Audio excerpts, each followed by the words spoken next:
Hi, welcome to SBR Sports Picks. My name is Peter Loshak. It's Week 10 in college football, and this is the Into the Weekend with BetDSI show for college football Week 10. We're back doing this show in the studio, but no matter where we do it, same great, awesome content, every week that everyone loves so much. Brent, thanks for being back with us once again. Always a pleasure to speak with you, Peter. All right, sounds good. Once again, there is also a promo code that's associated with this show. It's Weekend25. Weekend25. And if you do not have an account at BetDSI, use that code to sign up for a new account, and you will get an extra $25 free play on top of whatever else you get. All right, so in college football, last week the Sharps, according to my records, went 8-6. I did count both Ohio State and Penn State as sharp picks last week, because you did tell us that sharp action came on both sides of those games, as well as the Notre Dame NC State game. That does happen somewhat frequently, right, Brent? Where on high-profile games like that, there does wind up being sharp action on both sides of a game. Yeah, and honestly, it can happen. Just the fact that it's a big game is not doesn't mean you can have sharp action both ways. It happens all the times, and I mean, you see totals sometimes. Especially close to kickoff, when it is bang back and forth between 1 point. You're going like from 70.5 to 71.5, and back and forth down to 70.5, and guys are just banging the heck out of it, opposite directions, just to have different opinions on the game, and they got a whole lot of money betting max wagers. All right, sounds good, Brent. So, yeah, I did count both sides of both of those games as official sharp plays. So, obviously, they went 2-2. The rest of the plays went 6-4. But there's always a chance that one of those sides will push, and then the Sharps get a winner without a loser. Always interesting to hear which games the Sharps come in on both sides of. All right, so let's start with the interesting games that I want to talk about from college football Week 10. First one, Clemson against NC State. Clemson, obviously awesome, but they have been losing ATS over the past few weeks, and NC State, again, off of that blowout loss to Notre Dame, where the Sharps did come in on both sides of that game. But just looking at the profile of this game, NC State looks like they have scrappy home dog that would attract sharp action written all over them here. And I'm guessing that the public is huge on Clemson, especially after seeing NC State getting blown out last week. The line, though, hasn't moved much at all since opening. It's been solidly on 7. That makes me assume that there's probably no notable sharp action in this game as yet. Still have to assume the public's going to be huge on Clemson here, right? Yeah, definitely. I do have a lot of public money on Clemson. And, NC State, I mean, yeah, they did lose last week to Notre Dame. But, I mean, if you watch that game, especially early on, it was a real tight game. And, I mean, scrappy, I think, is a good choice of words in terms of describing NC State. Yeah, we're sitting at 7. This line had gone up to like 7.5, but it was like 7.5. Like, there was a couple 7.5 flat out there, but some of them were 7.5, dog 15. Right now, we are Clemson -7, -115. And I do have, a wager count, almost 4 times as many bets on Clemson. I've got, what I'm going to call respectable money that came back on NC State at the +7.5. Now, not a list guy and not someone I would call pseudo sharp yet, but someone who, will tread water and do okay over the long term. So I don't have sharp money involved yet, as you kind of alluded to. You're right on that one. But I do have, a high wager count favoring Clemson, which is probably no surprise. Okay, and then the next thing I want to ask you about, of course, Oklahoma State. Huge clash, very competitive game this year, and even from an ATS perspective, both teams have very similar profiles. They're both off of nice wins and close ATS covers, but before that, they had both actually been losing a bit against the spread, so they come in here very close, similar ATS profiles. I'm guessing that from the public, at least, there's a huge two-way action here, and maybe from the Sharps as well, because there has been some two-way action that I've seen as far as the line is concerned market-wide. It's generally been moving in Oklahoma's favor, but recently moved a little bit back in Oklahoma State's favor. It opened at +3, got down all the way to Pick'em, and now Oklahoma State is back up to being the favorite, and the market seems to be uncertain as to where to set this line. I've been seeing 1, 1.5, 2s, and even some 2.5s. In favor of Oklahoma State. And again, earlier in the week, I did see it all the way down to Pick'em at a bunch of spots. So some pretty significant movement on this game. Seems to be two-way. I'm guessing the public is split here. And maybe you're going to tell us that you took a sharp action on Oklahoma at +3 and on Oklahoma State at Pick'em, or maybe no sharp action at all. What can you tell us, Brent? Yeah, I mean, you're right. In terms, I do have this number kind of bouncing back and forth. Now, it's sitting right now. I mean, we're doing this on Friday evening here. 1.5 and 2, pretty much the consensus across the board. So it seems to have settled down It's not that either of those numbers are highly irrelevant, but anytime you're around like 1.5, stuff like that, games can land. Any number can be relevant when you got when you got money on the line. I've seen kind of like pseudo sharp action that came in on Oklahoma State again, kind of like the NC State example, not a list guy, not even someone I'll call pseudo sharp, but decent money on Oklahoma State. Nothing but more public money definitely on Oklahoma here. My wager count is in their favor, almost 2-1. So I got twice as many bets on Oklahoma, twice as many bets on the over as well, which is probably no surprise. That line, the total has gone up from like around 74.5 to like 76.5 where we are right now, but mostly public money driving that total so far. But just like I'll say, it's like I said, respectable money on Oklahoma State, but neither sharps on either side. Okay, so respectable money making these lines bounce around, but no clear sharp opinions as of right now.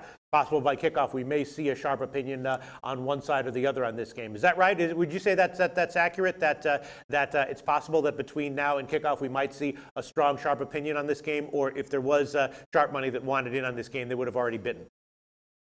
Yeah, I mean, you would think that if if there was a three hanging around on Oklahoma and someone liked Oklahoma, they probably would have jumped in at that point. Sometimes there is like a waiting game. Like you think, wow, maybe that number is going to go up to 3.5. Should I wait? Should I wait? Should I wait? And you don't wait, and all of a sudden you're getting 2 now, and so they just don't play it. So I mean, they obviously always have a number in mind that's right for them. I'm not saying in this example that someone was sitting around for Oklahoma +3, but I'm just saying, that's kind of the way they look at it, and we can't really sit here and predict and say, someone probably wants that. Now, do I think that if this line went up to 3, someone would grab it money on Oklahoma? I do think so, but I don't think that's going to happen either. Right. Okay. And then the next game I want to ask you about, another interesting one that has seen also some significant movement, is Virginia Tech, Miami, Florida. Of course, Miami, Florida still undefeated, but they opened as a home dog despite having lost and despite being undefeated, but they also have lost their last 3 games in a row against the spread. So they may be looking like they're primed for a straight-up loss in this one, but money has come in favoring Miami, Florida. Again, they opened as a home underdog, and now the line has clearly been moving in Miami's favor. It's gotten bet down to about +1. There's some pick'ems, and I even saw last time I checked some places where Miami's actually -1. So clear money coming in on Miami, Florida. Was any of that sharp money, or was that just a big respectable action and public action favoring Miami? Yeah. Again, on the side, it was decent money coming in on Miami. And again, I keep saying it's decent money, not a list guy, not just because it's not someone who's made the list yet, and it's not someone who's a long-time winner or loser. But when someone bets you a max wager, you still got to move the number, and I think that's kind of what's been pushing this so far. I do have a wager count that's been favoring Virginia Tech, so I do have more public money on VTech. Yet the line has gone the other way, so that's kind of an indication that it's been respectable money and solid bets coming in on Miami. We are sitting at Miami -1 right now on the side, and like I said, I've got a wager count almost 2-1 favoring VTech. So the money's kind of moved the line one way, and the wager count's going the other way. I will note that I do have sharp money on this game, and it's on the total though. I do have sharp money. They came in on the under of this one. They came in under 49, and we're down to 46.5 right now. So. And we generally get money on the over, but I think Miami's one of those teams, at least this year, where we're getting under money, and I've got public money on the under as well. But definitely sharp money. This guy will, for sure, who came in on the under 49. We're now at 46 on that one. All right, so one sharp play that we've already identified here is Virginia Tech, Miami, Florida at under 49. And as we say so many times in this show, sometimes these line moves are driven by clear, sharp list action. Other times, though, they are driven by more questionable sharp action, and sometimes just big action that isn't sharp at all. Those can definitely move the line because, as Brent has told us many times, if he takes a max bet on a side, depending on what time of the week it is, he will usually have to respond to that in one way or another. All right, Brent, Virginia Tech, Miami, Florida, under 49, a sharp play this week. What else can you tell us about notable action from college football week 10?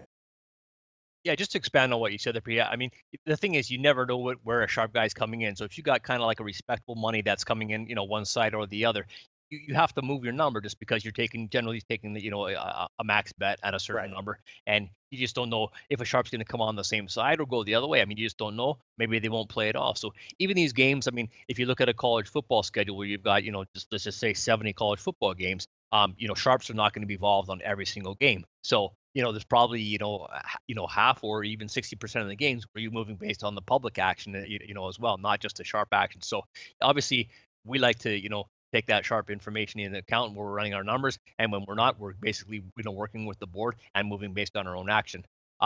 Sharp action this week. A barn burner for you. If I can interest you in some Charlotte Old Dominion, Peter, I would recommend you grabbing Charlotte plus the 8.5. Yeah, I mean it's not the most exciting game on the board for sure. We've got the road team Charlotte here at 1-7, dropping in on Old Dominion at 2-6, and Charlotte plus 8.5 is where I got sharp money on this one. Line is down to 7.5 everywhere, pretty much everywhere across the board. Looking at my wager count, it's nothing substantial. I'm pretty much dead even. And again, it's not the kind of game where you're going to get a whole lot of public money involved in the game, especially not on a Friday. On day of the game, you may get more action, but obviously on Thursday and Friday and stuff like that, public guys aren't looking around and say, hey, that Charlotte Old Dominion game sure looks good to me. So sharp money, Charlotte plus 8.5. Dropping down just one more game, we got Southern Miss at Tennessee. Tennessee obviously quite a disappointment this season, and I've got a wager count and money almost 2-1 favoring Southern Miss. That line's down to 6.5 right now with with Tennessee at home as a favorite of -6, and short money came in on Southern Miss at +7. So Tennessee -6.5 is where we are now. Sharp money on Southern Miss plus the 7. Total for you. It's funny with these academy games, Air Force and Army, I'm going to talk about right now. We always seem to put these numbers up just a little bit too high. And, I guess the public kind of thinks of these two teams just a running game. So they're going to run out the clock and, they're going to score, they're going to have an under game. And that kind of what happens is year after year, it seems to me that these numbers keep dropping because I get public money on the under. This is one of those games where I've got sharp money on the under as well. This game has moved quite a bit, and I'll say quite a bit because the sharp money came in on under 60. Yesterday, I looked at, going through these numbers, we were at 56. Today on Friday, we're doing the show, we're at 54. So quite a big drop on this total here. 54 is where we are right now. Sharps came in on the under 60, so quite a big move there. One of those kind of misconceptions I'll throw out there and squash now is the fact that sharp guys don't lay big numbers. They laid a big number this week, and that was with game 374 on the rotation number. That's Mississippi State at home to UMass. They bet the heck out of Mississippi State on this one at -28. Actually got, bet up again at 28.5. Over 30 and beyond was pretty much just public money, but I've got sharp money on Mississippi State. You got a 6-2 team who's kind of, a respectable 6-2 team at home to UMass sitting at 2-6. So, as no surprise probably to you, is I've got a wager count of almost 2-1 and money almost 3-4-1 favoring Mississippi State. We're up to 31.5 right now on that spread. So, move from 28 all the way to 31.5, and that was sharp money at the -28. And they don't just lay the favorites, the sharps, they take the dogs as well. And that's the case with Oregon at Washington. They grabbed Oregon this week, plus 20.5. Again, Oregon is on the road at Washington. This is one of those games where we do have a sharp and public split. Perhaps no surprise that I've got public money on Washington. We're sitting at 17 right now. Yesterday, this number was like 17.5, 17.5 and 18. Now we're down to 17 across the board, but sharps grabbed Oregon at plus 20.5. Another game where I've got a sharp public split, and you'll know where the public's going on this one. This game is Wake Forest at Notre Dame. So obviously I've got public money on Notre Dame, and this is one of those cases where I've got the sharp money the other way. That's Wake Forest. Now they grabbed Wake Forest plus 15. I think yesterday this number we were down to like 14, 13.5, and it's just my wager count is just so dramatic one way in terms of favoring Notre Dame. You kind of push your number back up and just see, when the sharps are going to come back in, if more sharps are going to come back in. It's not a given that you go back to 15 that more sharps are going to come in. I mean, if the sharp guy who played it or the sharp group that played it, if they got their fill at plus 15, they're not necessarily going to grab more just because the line goes back there. But I do have a 10-1 wager count on Notre Dame, which is just it's a massive wager count favoring Notre Dame. Okay, so the public pounding Notre Dame, sharps on Wake Forest plus the 15, and I also have the total of this game, sharp money on the under, and we're sitting at 54.5 right now. The sharp money came in on this one at 56, so under 56 and Wake Forest plus 15. Another total here is Hawaii at UNLV. Hawaii is one of those teams that used to be like a dead over team. People used to play them over all the time, getting sharp money on the unders now with them kind of consistently Under 60.5 is where the money came in on this one. And again, yesterday, just going through the lines and stuff like that, we were at 58.5, and that number's gone down even further to 56.5 right now in this game. So it's a full 4-point move on the total. This one, sharps on the Hawaii UNLV under 60.5, and a good game to talk about. The late game is probably going to get a ton of action for us. It's going to be a good one for us. The late show with Arizona at USC. So I'm kind of glad I got sharp money on this one this early in the week. That did come in on USC, the home favorite. 7 -05 is where they bet USC. Lines up to 7.5 pretty much across the board right now. So that's going to be a big game. So I'm kind of glad I got sharp money involved in this one, and I actually do have a wager count that favors the other side on Arizona. So it's kind of nice. It's not quite a it's not quite a 2-to-1 count favoring Arizona, but it's over like 1.5 times favoring Arizona in terms of the actual individual numbers of wagers I've taken on Arizona. So my money still favors USC, but I'm getting more wagers on Arizona, so that's kind of a good spot for us. And just one of those games that I want to kind of mention to look out for is 4:15 and 4:16, which is Penn State at Michigan State. I got what I'm going to call pseudo sharp action, the guy who's probably going to be a this guy in short time, who laid the 9 with Penn State. So I think if you see that line go up to 9.5, or 9.5 and 10 and stuff like that on Saturday, it's probably going to be sharp money that goes that way. If it comes back down from 10, for example, I would say maybe you got some action the other way. But -9 was what I'm going to call. I'm not going to put it on the list, and don't write it on your score sheet there, Peter. But Penn State -9 is something just to watch to see if that line climbs up. Yeah, that's very surprising that a potential list guy took Penn State. I was thinking that the under might be the right play there. We'll see how that one turns out. And if that guy ever does actually wind up making the list, Brent from BetDSI, thanks so much for all your great information as always. And again, use the promo code WEEKEND25 for new accounts at BetDSI for an additional $25 free play. Brent from BetDSI, thanks so much. We'll talk again next week for College Football Week 11. Hey guys, thanks for tuning in to our channel. Now, we've put a lot of work into producing all these free videos, so please help us out and keep all our content free for you forever by simply liking, sharing, commenting, and subscribing.